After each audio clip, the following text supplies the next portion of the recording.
Welcome to the Dead Pixel Society podcast, the photo imaging industry's leading news source. Here's your host, Gary Pageau. The Dead Pixel Society podcast is brought to you by MediaClip, Photo Finale, and Advertech Printing. Hello again and welcome to the Dead Pixel Society podcast. I'm your host, Gary Pageau, and today we're joined by the CEO and designer of Collagewall, Jeff Southard. Hello, Jeff. How are you today? I'm doing great. How are you, Gary? Good, good. Now, you're based in San Francisco and you're in the software business, and you've been running Collagewall as you have said, a side hustle for about 12 years. Can you talk about your experience in the software business and how that's translated into Collagewall? Yeah, I've been working in tech since the dot-com bubble, and just a lot of client work, solving problems for folks, helping them figure out how to build, technology, be it websites or marketing campaigns, and then occasionally jumping into sort of more kind of product development. So still just all software. So say, for example, working for Apple computer, coming up with, prototypes and internal demos that they might like roll into future products is sort of some of the more interesting work that I've done. And then, a huge number of kind of banking websites and, San Francisco Symphony website and all sorts of projects along the way.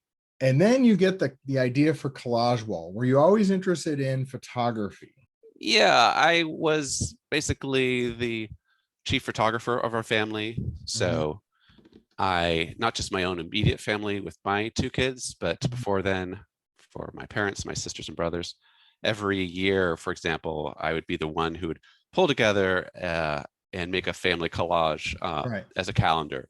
So in that way, I was sort of the chief marketer. And I've always been using photos as a way to remember things, in some cases sell products, but mostly just capture the memories and hold on to them. So what was the impetus for Collagewall? Can you talk about what Collagewall is and how you came up with it? Collagewall is a picture hanging system based on a grid of essentially every 6 inches. You can envision there's a peg on the wall, a custom kind of push pin, and then there are panels that rest on those pins. So they're 5x5s, 5x11s, 5x17s, 11x11s, basically anything that's 6 inches minus 1 inch, which becomes the margins between the panels. Sure. And by having just this grid of pegs, you have a free form ability to make all sorts of different kinds of layouts on the wall. They float about 1/4 inch off the wall and can be found with either sort of photos mounted on hardboard or metal prints as well. And they're now available in a number of retailers, which I'm sure we can talk about. But for me, it was created out of need. We had a fire in our house and we had a chance to remodel everything. And I had this big blank wall. And I'd always been making these collage photo cards every year for my family, basically 20 photos in the same kind of layout that matches Collagewall. And I wondered how I could get all the digital photos off my hard drive. They were hard drives at the time, onto the wall. And so I just prototyped something for myself. And then I was entrepreneurial and I just wanted to see if I could have a go at building something bigger. And then I just started a long process of iterating. What is the process? If you go to collagewall.com, you have an account or something, you upload some pictures. I'm just going, and then what happens? Yeah, so through Collagewall or MPix or any number of my partner websites, they have an online editor that you just drag photos into existing kind of templates. On my website, you can actually then rearrange panels completely. That's the one benefit of collagewall.com. But for the essential experience, you can preview something on your screen and then just have the assurance that it will install and look exactly like that on the other side. So the Collagewall product is all about the installation process. The pictures arrive, they are neatly arranged. You have a guide that shows you the actual layout. And then there's this giant piece of grid paper that actually has, markings every 6 inches, and it's already cut to the right size. You could put it up on the wall and really preview exactly how everything will appear. And then you go back and push it in the the pins in all those different places go in. And then the panels themselves, everything's printed, everything's done, and you just slide them onto the pins, and everything stays perfectly level. They're very rigid how they affix to the wall, and you're done. So when you're doing a project on Collagewall, does it automatically prevent you from creating something that is not suitable? In other words, is there like error detection, like it's too close or it's too off balance or anything like that? Is there any kind of that design aesthetic, or is it just like you throw it up there and we'll just print what you do? Do you protect people from their bad taste is what I'm saying? I guess as far as layouts, you're protected, right? Because in most of the implementations, there are, say, 40 layouts that I've refined over time with my partners and figured out which are the most popular and pleasing layouts. So you are limited to those choice of layouts of different sizes, anywhere from, I think the smallest is maybe 1.5 feet by 1.5 feet, and the largest is 3 feet by 8 feet wide. And there's just a variety of different squares and rectangles, and it's the shapes that you're going to want in the right kinds of distribution or numbers so that you can find what you need. So there's always the hard choice of picking photos, right? That's something that our system doesn't try to solve. There may be, machine learning or other techniques that would be possible, but right now we're really focused on the constraints of the grid set up this situation where you can easily use our system. You also uniquely have the ability to swap out the photos and move them around. Well, that was what I was going to ask is, do you get people who order can they order individual replacements? Let's say there's a divorce in the family and they want to get rid of the husband or the wife, they can just collage wall them right out of there. Right. The product is life ready for all the ups and downs. Or you have a child, you want to add a child. Yeah, absolutely. Yes. Recently, my daughter was just remarking that the collage wall in our living room was getting a little stale. So she made a little update and swapped out photos, and she chose to mostly stay within the same size panels and pictures that we already had. But the grid itself makes it possible for you to change out the internal kind of layout and combination of pictures however you want. Also, the smaller photos, the 5-inch tall ones, have an ability to have a stand put on them, so you can cycle things off of the wall onto the mantle or some countertop somewhere. That gives them another life. And then you can always expand the collage outward, typically symmetrically, right? Like, so off the left and right, I'm going to go another foot on each side, that kind of thing. So it's very adaptable in that way. Overall, we see most customers just being delighted by the fact that they can design it and then install it with ease, and they generally leave it in that way for a long time. And then they get excited and they find like, oh, well, I want to make another display on another wall. Is there an optimal, have you found that there's an optimal number of pictures for your customers? Oh, that's a fascinating question.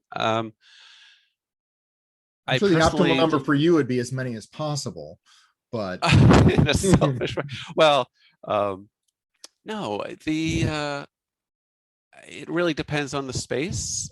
I think it's easier to have, in a way, more pictures just because you don't have to do as much editorial work. Right. That's the hardest thing, is picking down all the year's photos or all the photos of a trip down to 4 photos. Wow, that's really hard. A single photo, nearly impossible. But if I have like 12 photos, and there are clearly some that I want to pop more than others, so like those will be in a larger panel. But then there are different details, different movements or textures. Say for a travel photo, I'm sorry, a travel collage, you might want to have like, oh, there's this one great group photo, and that's an 11 by 17 wide because it's like sort of landscape. But then you have some textural things. Oh, like like that one beautiful flower that we were remarking about, or the texture of the tiles in the place where we were staying. Oh, that's a 5 by 5. Right. The most interesting collages to me personally are the ones where people are bringing many different kinds of elements together. Right. Not just, say, for example, in a photo shoot that they have with a professional photographer, taking all the possible permutations of the family of 2 parents and 2 kids, all the 4 shots, like repeating just, oh, here they are, they're looking this way, they're looking that way, they're no, like really close-ups, wide shots, textural kinds of elements. You have this idea, you're in the software business, and there's a lot of people who have lots of ideas, but you've managed to turn this idea into a business that you've had now for what, 10, 12 years. What were the steps for you to realize I'm going to need, some sort of output service? I mean, how did you work through those steps? First thing I bought was just a book that's basically how to bring your product to market. And, and then whose book was that? Oh, I don't even know if it's relevant anymore. Now that I'm in software product design, I also have just many more years of this. Essentially, you may have a vision. As I very quickly got a vision for essentially what I want to do, get photos onto your wall in this grid kind of structure. And then that just begins a huge number of tests that you need to perform.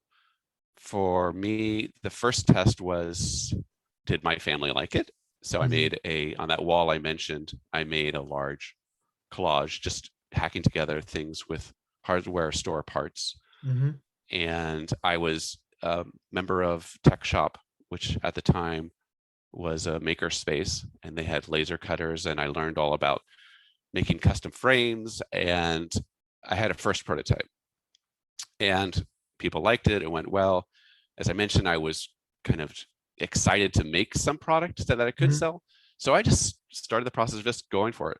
And so the next was sort of an MVP, a minimal viable product, something that someone will actually buy and value. I pieced together and refined the design of it a little bit more so that I could actually deliver something that a friend would purchase. And I continued to get some encouragement there. And I knew I wanted to end up with something that I could sell for a long time and not just have stolen from me. So I did the research and figured out how to do a provisional patent. So a provisional patent application is something that kind of basically holds your place in line for a year for you to file a full regular patent application. And I was encouraged there. There's nothing out there in the world of utility patents in the US for what I was doing. So, okay, that was the next test. Of course, it's US only, right? I'm sure you have maybe run into knockoffs around the world, perhaps. I haven't noticed any yet, but I'm not really honestly watching it. I made a choice. You have to make a choice. Like, are you going to pursue an international patent up front? And I chose not to go there. So that process was, at that point, then I decided I was just going to make these things and sell these things myself. So I wasn't even thinking about my partners, it eventually became like Bay Photo and Technicare in Canada, and now, MPix. But back at that time, I was doing it all. So I just set up and I found a way using Costco to print the large prints. And I just figured out the adhesion and the mounting and the rolling and became, my own little mini photo lab just to test out this product. And, so I had, 2 sales, then 3 sales, then 8 sales, then 10, and it just kept going, and I kept refining the product. And so how were you reaching people in those early days? Yeah, at the start with any product I've developed has always just been friends and family at the very start, but then quickly you want to get past them because they'll just burn out on all the favors you're asking them. Right. So the first sort of strangers what? How did that happen? It really just what I actually it was 10 years ago. Somehow a blogger found out about it. They wrote up something. Then she had a day job or a gig at the New York Times, and about in 2010, she wrote an article that included New York Times, and suddenly, I had suddenly 14,000 unique visitors in a month and 60 orders, and I was kind of off to the races, and I had this validation that at a wide level people were interested in it. These days, any new product I development will completely be solving this whole basics. How do people discover the product? Right. At a much earlier stage, if I step into something like that's a completely new market, because that's the toughest part. And anyone out there, I'd only recommend that they really go into it. Basically, any product they develop needs to build up the sales and marketing simultaneously with the design work or the product work or the software design, because there's really just no point in investing in all that work unless you can't reach the audience and they're not interested in what you want. Well, I think that's interesting. What you've done is you've gone the route, or you've avoided the route, I should say, that a lot of people go on, where they have this idea and they think, oh, I've got to buy a printer, I've got to build a lab, I got to start shipping all this stuff myself, I got to start doing all this stuff yourself.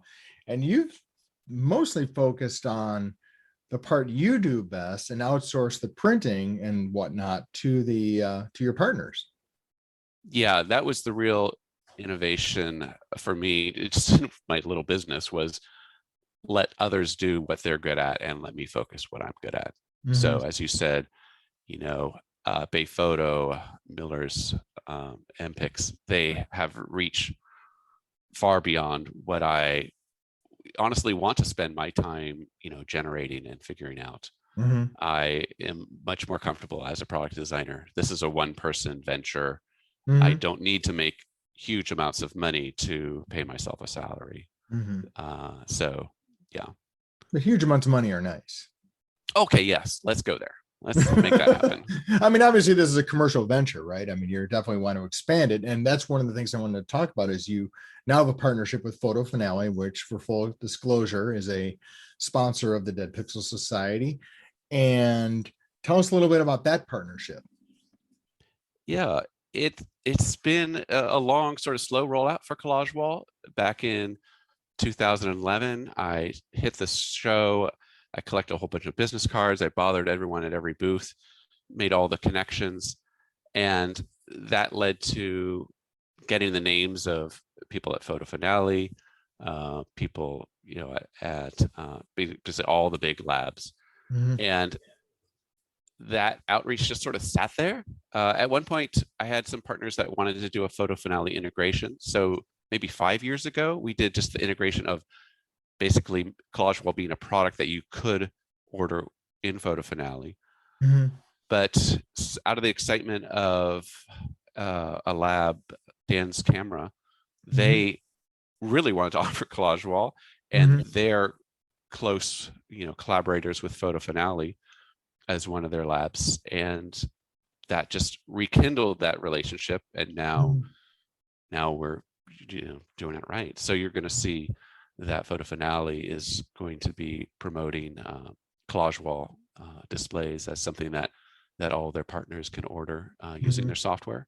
That's really been the key to all of our expansion, has been the software partners, because we're in complete alignment that they want to have more sales on the systems that they build, and we want to reach more partners. And Collagewall displays are inherently more complex than most products, right? They're a unique beast that most, people don't. There's book editing software and there's collage product software, but people don't have Collagewall displays as a typical offering. So Photo Finale is doing it right and figuring out how to have the software support that. I think one of the things that you've touched on is there's an innate desire for people to see their printed pictures. But I think a lot of people, like maybe they want to do a collage or something like that, but they feel like, I don't really have the eye for it. I don't know if it's going to work. It seems complicated. So it seems to me like you've addressed that solution, that idea that you're trying to make it easy. Have you gotten to the point where you're looking at maybe doing some AR where people can pre-visualize on the wall what their collage will look like? I think that would be exciting. And I was just recently checking out the current state of AR. And so far, I'm not seeing any great uptick, at least by software reviews on AR for this. But I agree, there's got to be something interesting there. Well, there are some people doing it. I mean, with more for canvas though, so you can judge the canvas above the couch kind of thing. Is it the right size? That sort of thing. Certainly see like a collage wall or something like that could also be an application for that. I look forward to Photo Finale and others making that happen. I don't know if it's something that I'll personally step into. Yeah, but so you don't see that as your piece of it, even though it's sort of your interface for laying out. You don't see that as something you'd want to approach. Our sole focus has been on the actual installation process. Sure. And that has been where we've created the most value for folks. Okay. The pre-visualization, I definitely agree. There's something there to improve to get people more comfortable with what they're about to purchase and that it's going to look good and be the right size. I think that we might get into that. But since I develop custom software all the time for clients, I know how expensive it is. And even with the APIs and what, say, Apple provides, there's still a lot of work to really do it right. So it does take a big enough investment that I don't know if I personally could justify it for kind of where we are. Sure. So going forward, there's a lot of excitement in the photo output world for the various output surfaces, the substrates. Right? You got metal, ceramic, wood, cloth. Are there any limits in that way to what Collagewall can be applied to? Right now, our backing is adhesive and it attaches this kind of this rigid connection there to the pegs on the wall. So any rigid substrate, rigid back substrate works. We've really tested it with all of them. So the most popular variations are the metal print and hardboard, which is basically a masonite or a 3mm PVC.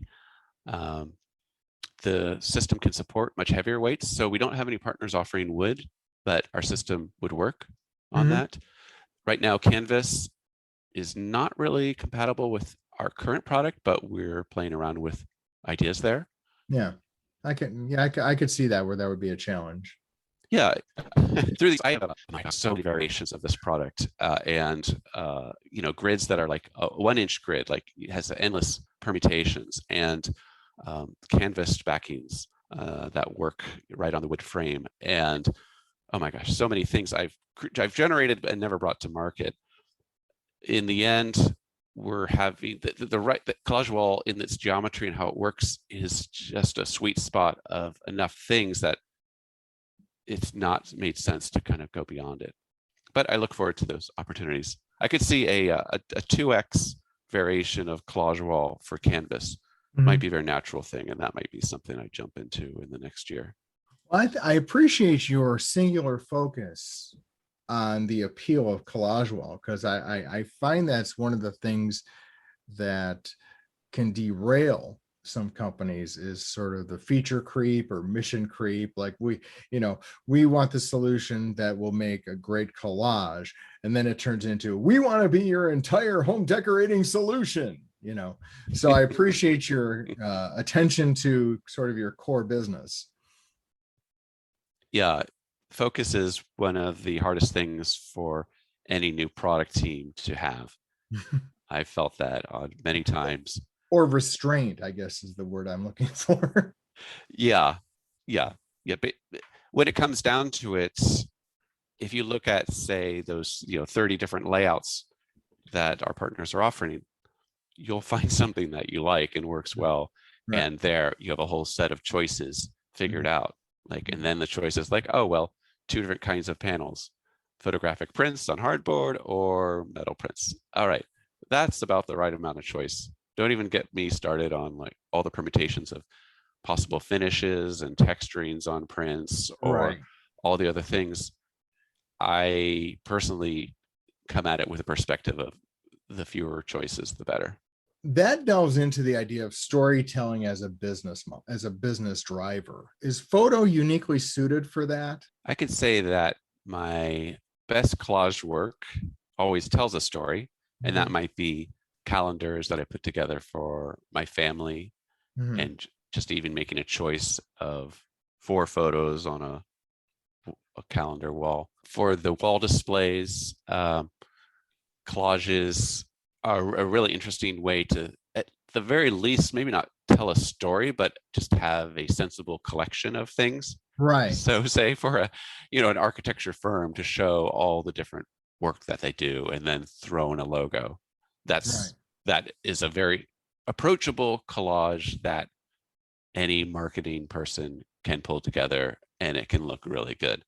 Right. To go to next level storytelling is a real craft that can be quite hard and takes a large amount of source material and a lot of patience to really tease apart a complex story. I think those things are just so often beyond the reach of most people.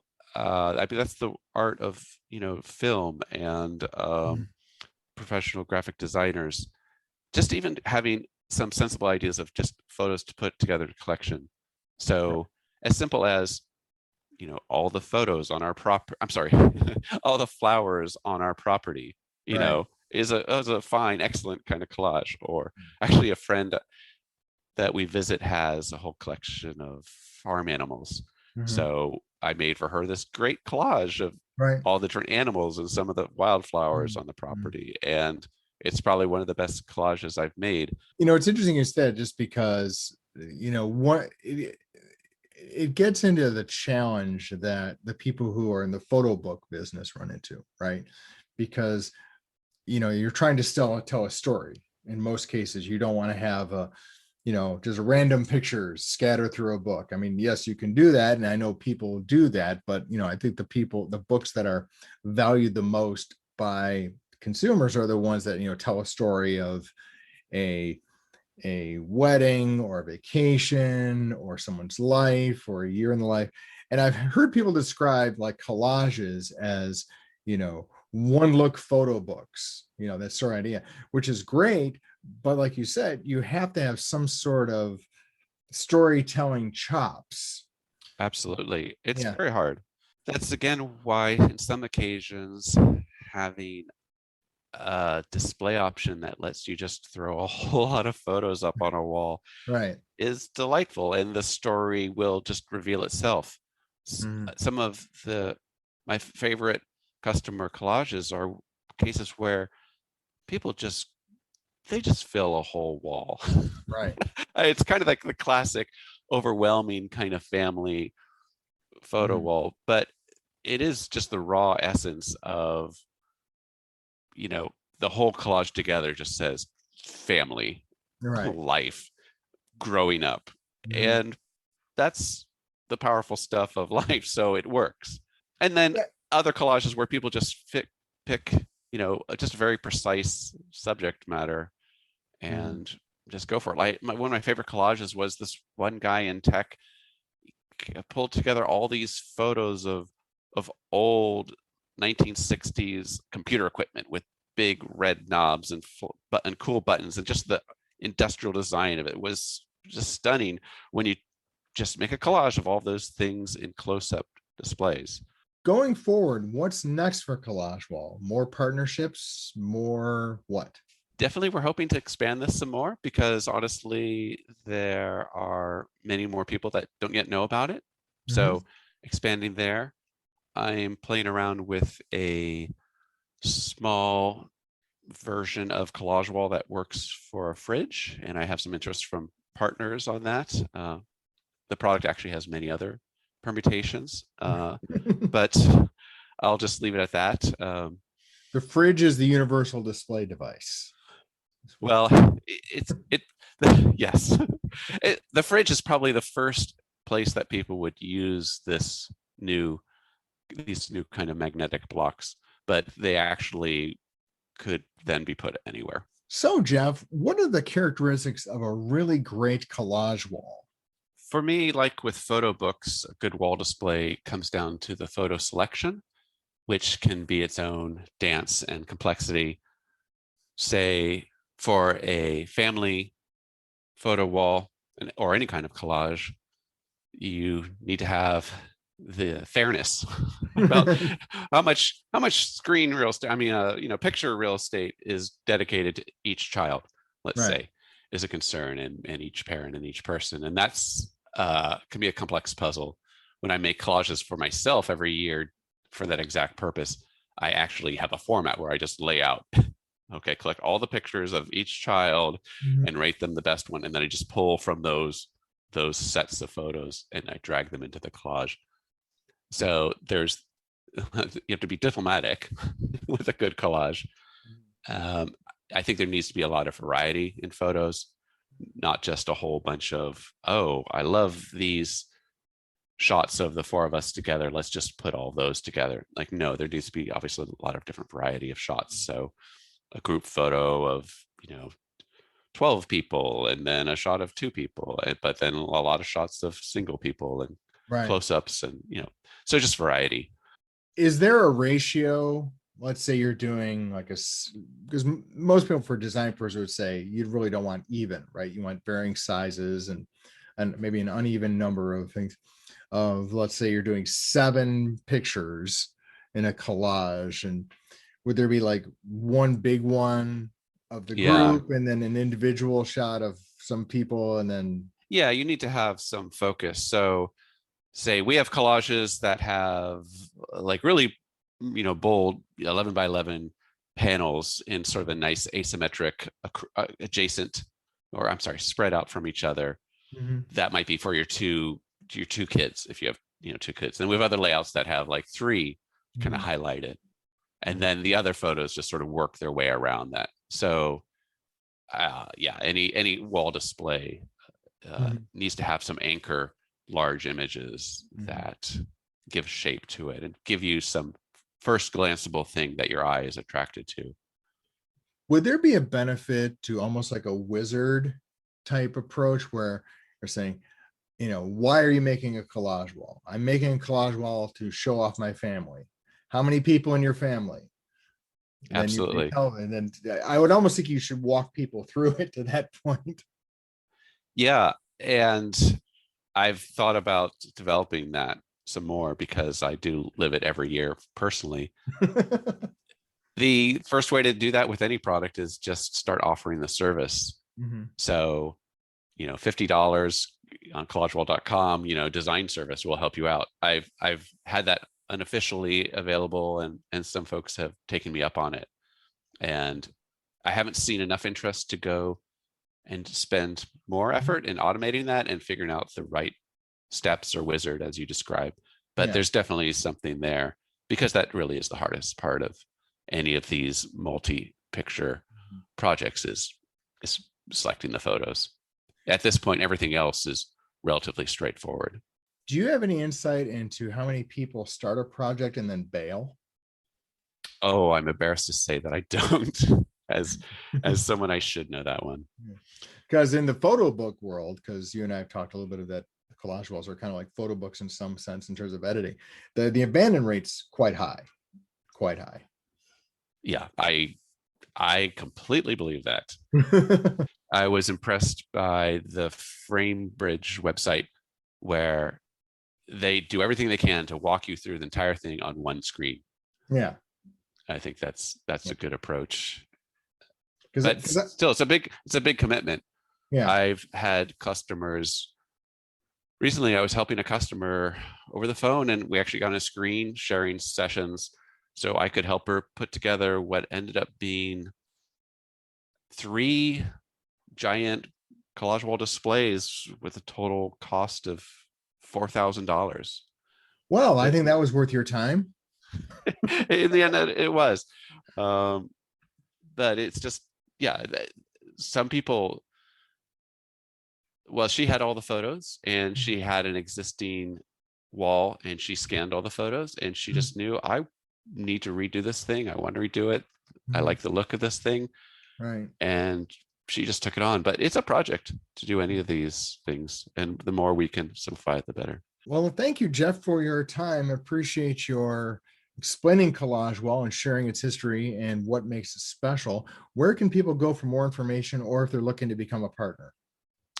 Collagewall.com is the best starting point for customers. And then store.collagewall.com is the best place for partners. Great. Well, thank you, Jeff, for your time, and have a great week. Thanks, Gary. You too.